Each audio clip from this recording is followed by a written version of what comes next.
really interesting thing is we did an event, a Unitarian church in Oregon City yesterday.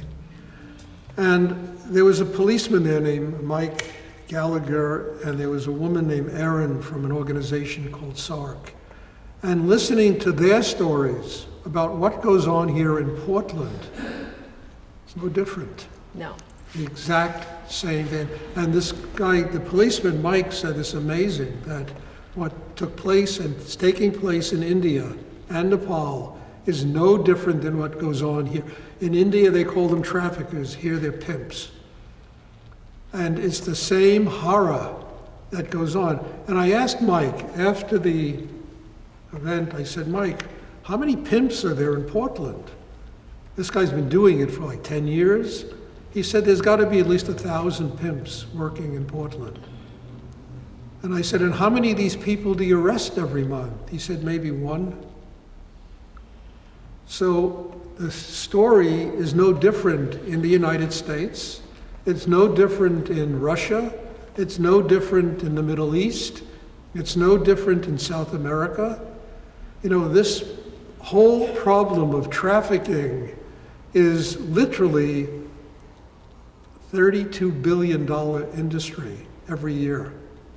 Can you imagine? $32 billion buying and selling of women and children and even young boys.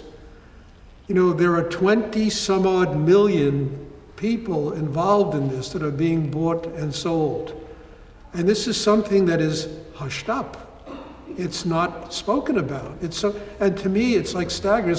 I said, you know, I was talking, I said, you know, it's amazing, a $32 billion industry. There's nobody on Falkland Road, you know, with $32 billion under their mattress.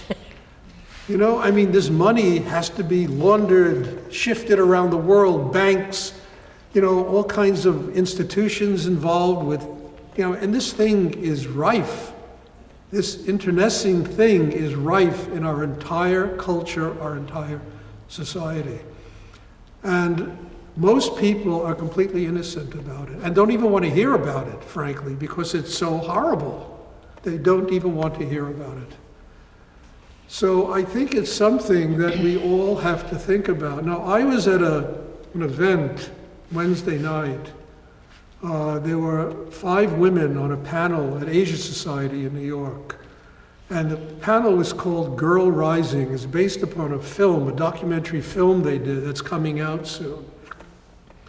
And they spent an hour and a half, 2 hours talking about educating girls, educating them so they can really have power inside themselves.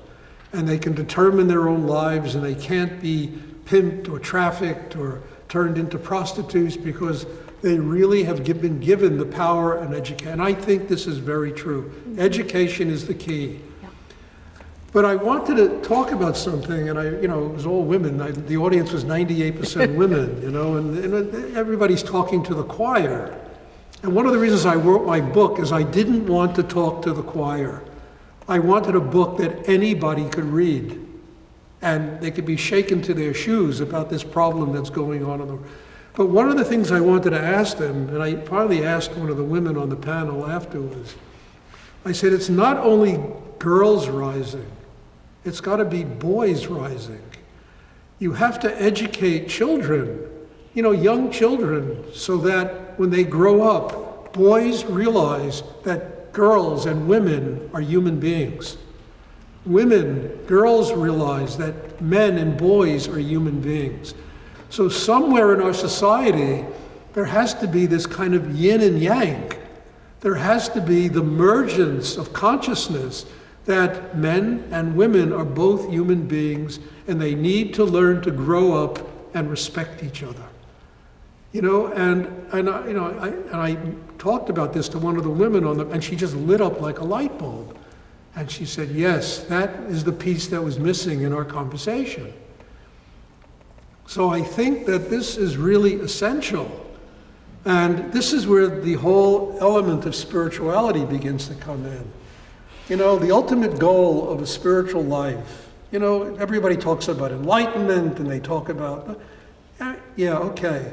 But really it is to attain the highest level of what it means to be human. And the highest level of what it means to be human is not very complicated. It means we live here as happy people. We live here with joy in our hearts, with love inside us. And people that live that way do not treat girls or boys like chattel. They respect the human race. And I think that this ingredient is essential if this whole problem of human trafficking at some point in the future is going to stop. People have to learn, I was born here to have a wonderful life. And a wonderful life doesn't mean I'm a billionaire. It means that every day I live with myself and my heart is open, there's love in me. I have respect for the human race, I have respect for other people, I have compassion. In Buddhism they talk about receiving wisdom. And when you receive wisdom, it becomes compassion in your interaction with other people. So I think that to me, this is essential.